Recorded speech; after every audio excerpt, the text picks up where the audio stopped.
తిరుమల శ్రీవారి లడ్డూల్లో జంతువుల కొవ్వు లేదని సిబిఐ తేల్చి చెప్పిన తరువాత ఛార్జ్షీట్లో స్పష్టంగా రాసిన తరువాత 4 దశల్లో 4 రకాల కుట్రలకు కొవ్వు కుట్ర 2.0కి తెరలేపారు. ఎలా జరిగిందనేది ఒక్కసారి స్క్రీన్ పైన చూద్దాం. మొదటిది ఫ్లెక్సీలు ఏర్పాటు చేయడం, రెండోది ఏఐ వీడియోలతో పవిత్రతను దెబ్బ కొట్టడం, మూడోది వైఎస్ఆర్సీపీ నాయకుల ఇళ్లపై దాడులు చేస్తూ వాళ్లపై హత్యాయత్నాలకు దిగడం, నాలుగవది మళ్ళీ విచారణ పేరుతో కొత్త కమిటీని ఏర్పాటు చేసి ఏదైతే వీళ్ళు చెప్తూ వస్తున్నారో జంతువుల కొవ్వు, పంది కొవ్వు, ఈ చేప నూనె ఇవన్నీ కూడా స్పష్టంగా వచ్చేంత వరకు వదిలిపెట్టేది లేదు దీన్ని అన్నట్టుగా ఈరోజు మాట్లాడుతున్నట్టుగా కనిపిస్తోంది.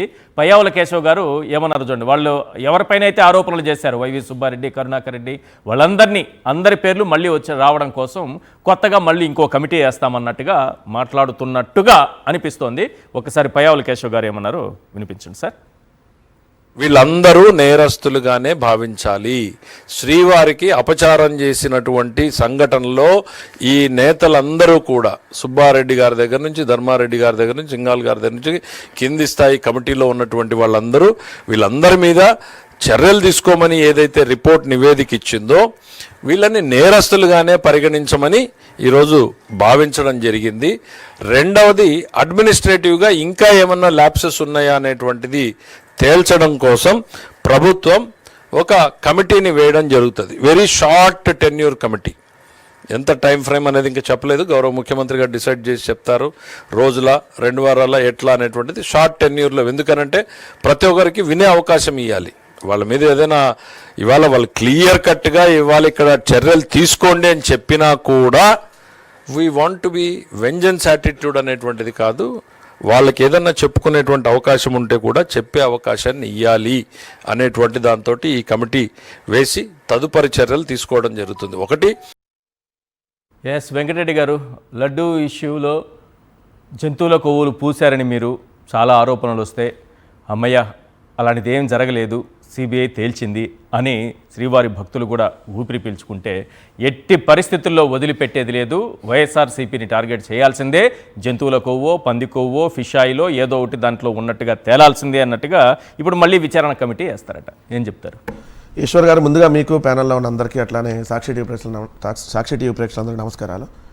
మీరు హెడ్డింగ్ పెట్టారు కొవ్వెక్కిన కుట్ర 2.0 అని. ఈ కొవ్వెక్కిన కుట్ర 2.0లోకి వెళ్లే ముందు కొవ్వెక్కిన కుట్ర అసలు ఎక్కడ స్టార్ట్ అయింది అనేది మనం తీసుకుందాం. సెప్టెంబర్ 18, 2024 వీళ్ళు అధికారంలోకి వచ్చిన 100 రోజుల తర్వాత ఈ ప్రభుత్వం మీద పూర్తి వ్యతిరేకత వెళ్ళిన తర్వాత జగన్మోహన్ రెడ్డి గారికి 100 రోజుల్లోనే ఆదరణ పెరిగిన తర్వాత జగన్మోహన్ రెడ్డి గారు ఓటింగ్ ఎలాగలా తగ్గించాలనేటువంటి ప్రయత్నంలో ఓ పెద్ద మహాకుట్రకి తెరలేపాడు చంద్రబాబు నాయుడు గారు. అది మనం చూసాం. ఏమని వాళ్ళు ఆ రోజు చెప్పింది, జగన్మోహన్ రెడ్డి గారి హయాంలో జంతువుల కొవ్వు, పంది కొవ్వు, గొడ్డు కొవ్వు నోటికి ఏది వస్తే అది చంద్రబాబు నాయుడు గారు స్టేట్మెంట్ ఇచ్చారు. ఇచ్చిన తర్వాత దాన్ని ఎలాగోలా ప్రూవ్ చేయాలని ఆయన ఒక సిట్ని వేశాడు. ఓకే, అంటే రెడ్ బుక్ ఆధ్వర్యంలో CBN CIT సిట్, అది CBN CIT SIT, not SIT SIT. Chandrababu Naidu గారి ఆధ్వర్యంలో చంద్రబాబు నాయుడు ఇన్వెస్టిగేషన్ టీం అని ఒకటి వేసి వాళ్ళకి కావాల్సిన అధికారులు దాంట్లో పెట్టి ఎమ్మడినే తేల్చేద్దాము, అసలు అయిపోయిందని చెప్పి జనాల్లో చూపించాలనే ప్రయత్నం చేశారు. ఇమీడియట్గా వైవి సుబ్బారెడ్డి గారు, సుబ్రహ్మణ్యం స్వామి గారు ఇలా సుప్రీంకోర్టుకు వెళ్ళిన తర్వాత ఈ సిట్టు మీరు వేయటానికి కుదరదు, మేము CBI ఆధ్వర్యంలో సుప్రీంకోర్టు డైరెక్షన్లో ఒక SIT సిట్ని వేస్తున్నామని వాళ్ళు చెప్పిన తర్వాత అక్కడే సగం చచ్చిపోయారు. ఎందుకు వాళ్ళ కుట్రలు ఇంకా పారవు కదా అని. అయితే దాంట్లో ఇంకో రెండో రకంగా ఇంకో తెలివిని ప్రదర్శించాడు చంద్రబాబు నాయుడు గారు. ఎట్లా? అక్కడ 2 అధికారులను వేసుకోవడానికి రాష్ట్ర ప్రభుత్వం నుంచి అవకాశం ఉంది కాబట్టి సేమ్ ఈ CIT సిట్టులో వేసినటువంటి సర్వశ్రేష్ఠ త్రిపాఠి, గోపీనాథ్ జెట్టి వాళ్ళని మళ్ళీ అక్కడ CBI SIT సిట్లో వేశారు. సో అంటే చంద్రబాబు నాయుడు గారి అధికారులు ఇద్దరు దాంట్లో ఉన్నారు ఇప్పుడు.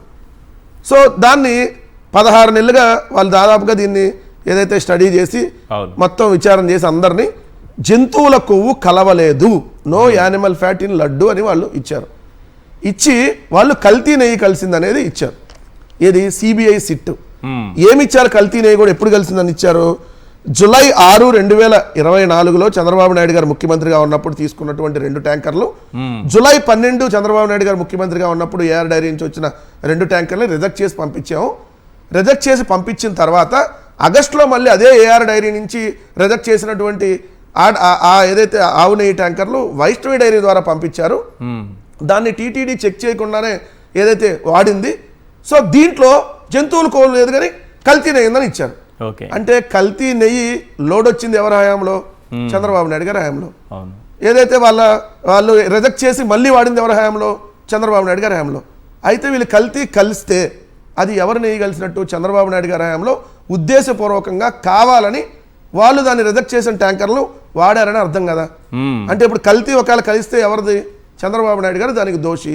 అప్పుడున్న ఈవో శ్యామలరావు దోషి. అప్పటికి ఇంకా బోర్డు రాలేదు నాకు తెలిసి.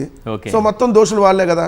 ఆగస్టులో దాన్ని వాడారంటే జూలైలో బోలే బాబాని మీరే తీసుకొచ్చారట. పయ్యావుల కేశవ్ గారు చెప్తున్నారు మీరు బాధ్యత వహించాలి. ఒకవేళ మేమేమన్నా అనుమతి ఇచ్చున్నా బోలే బాబా సరఫరా చేసింది వైఎస్ఆర్సీపీ హయాంలో, మాకు సంబంధం ఉండదు, వాళ్ళే బాధ్యత వహించాలి అన్నారు. కాదు సార్, 2018లో మేము ముఖ్యమంత్రి, చంద్రబాబు నాయుడు గారు ముఖ్యమంత్రి. ఆ మాట్లాడినటువంటి ఆ సత్యకుమార్ యాదవ్ అప్పుడు లేడు, ఆయన దగ్గర ఆయన పిఏగా పనిచేస్తున్నాడు. ఆయనకి రాజకీయాలలో లేడు. ఆయన మొన్న ఏదో ఈమెయిల్ ద్వారా మంత్రి అయ్యాడు కాబట్టి నాలెడ్జ్ తెలుసుకొని మాట్లాడాలి కదా. ఏదో అడ్డదారిలో ఏదో మన ధర్మవరం బోర్డర్లో తెలియకుండా మంత్రి అయిపోయాడు కాబట్టి ఇక్కడ కూడా ఏది పడితే మాట్లాడితే ఎట్లా? ఒక ఊరు పేరు చెప్పి ఏ మండలంలో ఉందో చెప్పండి. ఇప్పుడు కూడా టక్కున తెలియదు ఆయనకి. సత్యకుమార్ యాదవ్ ఇది పలానా ఊరు, ఇది ఏ మండలంలో ఉందని చెప్తే అట్టంటాలు అందరూ మంత్రి అయితే బోలే బాబా అని తెచ్చింది చంద్రం బాబా. ఇది కదా 2018 సంవత్సరంలో టీటీడీ రెజల్యూషన్ పాస్ చేసి మరి ధర్మవరం బార్డర్ తెలియకుండానే మంత్రి అయిపోయారు. ఏం చేస్తాం సార్, మన కర్మ అట్ట పట్టింది. సో ఇది ఒక పాయింట్. రెండో పాయింట్ వచ్చేటప్పటికి ఇప్పుడు ఏదైతే అక్కడ కల్తీ కలిసినా చంద్రబాబు నాయుడు గారి హయాంలోనే దీనికి అసలు వైఎస్ఆర్ కాంగ్రెస్ పార్టీకి సంబంధం లేదు ఇచ్చిన తర్వాత వీళ్ళు దోషులుగా నిలబడ్డారు. మొహం చూపించుకునేటటువంటి పరిస్థితి లేదు. తెలుగుదేశం నాయకులే చేత్కరించుకున్నటువంటి పరిస్థితిలో ఇప్పుడు ఇంకో కుట్రకు తెరలేపారు.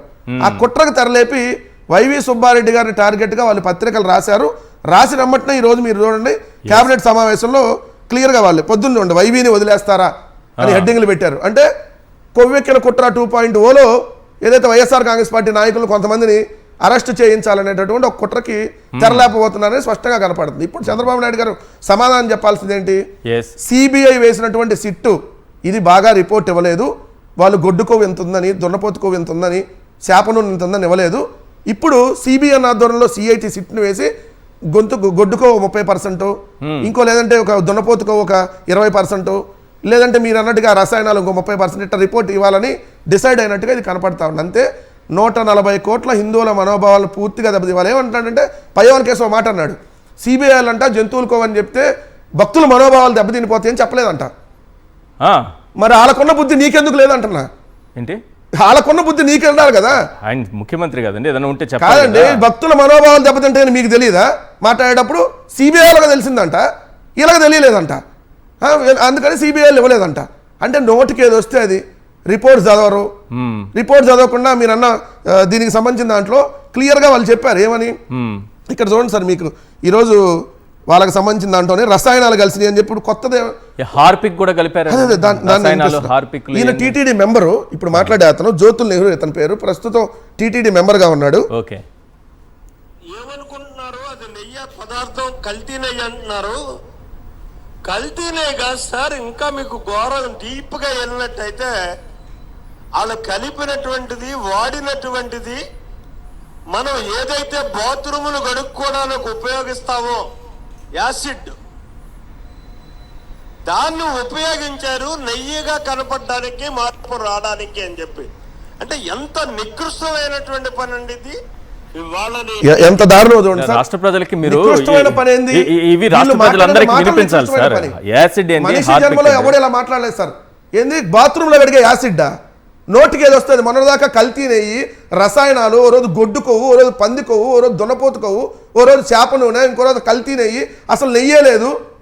ఇప్పుడేమో ఏదైతే బాత్రూంలో వాడే యాసిడ్ అంట. అంటే ఆ యాసిడ్తో లడ్డు తయారు చేశారని చెప్పి ప్రధానమంత్రి మోడీ యాసిడ్ కలిపి లడ్డు ఎట్ సార్ చేస్తారు. అసలు మాట్లాడటం నిజంగా సార్ పాపం వీళ్ళకి పండింది. ఏదైనా వినాశకాల విపరీత బుద్ధి అంటారు, మీకు తెలుసు కదా. వినాశకాల విపరీత బుద్ధి అంటే ఇప్పుడు అంతకుముందు రావణాసురుడు సీతమ్మని ఎత్తుకెళ్ళింది ఆ వినాశకాల విపరీత బుద్ధికి నిదర్శనం. ఈరోజు టీటీడీ లడ్డులో జంతువులు కొవ్వు దున్నపోతాను మాట్లాడారంటే వీళ్ళ వినాశకాల విపరీత బుద్ధికి ఇది నిదర్శనం. ఖచ్చితంగా దీనికి తగిన ప్రాయశ్చిత్తం అనిపిస్తుంది. యాసిడ్ హార్పిక్ తో తయారు చేస్తే వాసన చేసేటప్పుడు ఎట్లా మాట్లాడతారు వీళ్ళు? నాకు అర్థం కావట్లేదు. నోటికి ఎవరు ఆపాలి దీన్ని? వీళ్ళని కేంద్రం ఎందుకు సైలెంట్ గా ఉంది సార్? ఇట్లాంటి మాటలు మాట్లాడే వాళ్ళ పైన ఒకవేళ ఉంటే సిబిఐ తెలుస్తుంది, వీళ్ళు ఎందుకు మాట్లాడాలి? ఇప్పుడు సుప్రీంకోర్టు డైరెక్షన్ లో ఇది జరిగింది అవును. ఎంక్వైరీ. సుప్రీంకోర్టు వేసినటువంటి సిబిఐ సిట్ ఇది. మ్మ్. సో చంద్రబాబు నాయుడు వేసింది ఏది కాదు.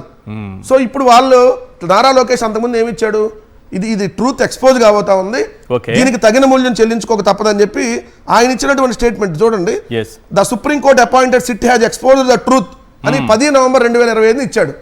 మరి ఈ రోజు సుప్రీంకోర్టు వేసిన సిట్టిళ్ళు తప్పు, వాళ్ళు సరిగ్గా చేయలేదంటే కేంద్ర ప్రభుత్వంలో వీళ్ళు ఉండటానికి అర్హులు కాదు. ఫస్ట్ తప్పుకోవాలి వాళ్ళకి సిగ్గుంటే.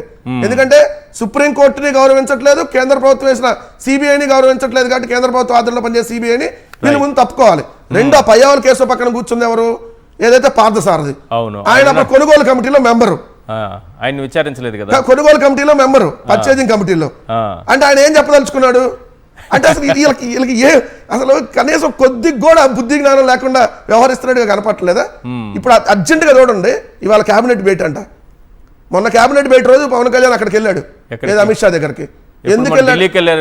ఆ పని మీద వెళ్ళారా? మొన్న క్యాబినెట్ మీటింగ్ రోజు పవన్ కళ్యాణ్ ఇక్కడ లేకుండా అమిత్ షా దగ్గరికి వెళ్ళి, మనకున్న సమాచారం ప్రకారం చంద్రబాబు నాయుడు పంపించాడు అమిత్ షా దగ్గరికి వెళ్ళి, బాబు ఆల్రెడీ అదే రోజు 23వ తారీఖే సాయంత్రం మీకు సిట్ రిపోర్ట్ వదిలారు ఇక్కడ మీకు. అవును, 23వ తారీఖు అది జరిగిన సిట్ రిపోర్ట్ ని వదిలిన తర్వాత ఈయన వెళ్ళి పవన్ కళ్యాణ్ ని చెప్పారు క్లియర్గా, వెళ్ళి అమిత్ షా గారిని ఇది జంతువులు కోవని చెబుతాము, మీరు కూడా సహకరించండి అని చెబితే బుద్ధి జ్ఞానం ఏమైనా ఉందా? ఎవడన్నా మనం తినే లడ్డులో జంతువులు కోవన్న కలుపుతారా? అది ఏం మాట్లాడుతున్నారని చెప్పి మందలించాడని సమాచారం. రెండోది, ఇదే అయోధ్యకి 1,00,000 లడ్డులు తయారు చేసి పంపించారని చెప్పి ఈ సనాతన డ్రామా ఆర్టిస్ట్ మాట్లాడాడు కదా. ఇదే ఈనాడు పేపర్ నవంబర్ 9, 2025 అయోధ్య 2024 జనవరిలో అయోధ్య రామాలయ ప్రారంభోత్సవానికి తిరుమల తిరుపతి దేవస్థానం 1,00,000 లడ్లు పంపింది. నాణ్యత గురించి ప్రశ్నలు వస్తాయనే ఉద్దేశంతో దాన్ని నాణ్యమైన నెయ్యి కలిపారు. నాణ్యమైన నెయ్యి అయోధ్యలో లడ్డులో కలిపారు. ఈయనేమో 1,00,000 లడ్డులు తయారు చేసి జంతువుల కొవ్వు దున్నపోతుల కొవ్వుతో పంపిస్తే మోడీ గారు, సుప్రీంకోర్టు న్యాయమూర్తులు, ఉప ముఖ్యమంత్రులు, మంత్రులు, అన్ని రాష్ట్రాల వాళ్ళు తిన్నారని ఈయన సమాధానం. మరి ఇప్పుడు దీనికి ఏం సమాధానం చెబుతారు పవన్ కళ్యాణ్? ఇప్పుడు దీనికి పాప్రాయచిత్తంగా ఏం చేస్తారు? రైట్, దీనికి ఖచ్చితంగా సమాధానం వీళ్ళు చెప్పాలి. రైట్.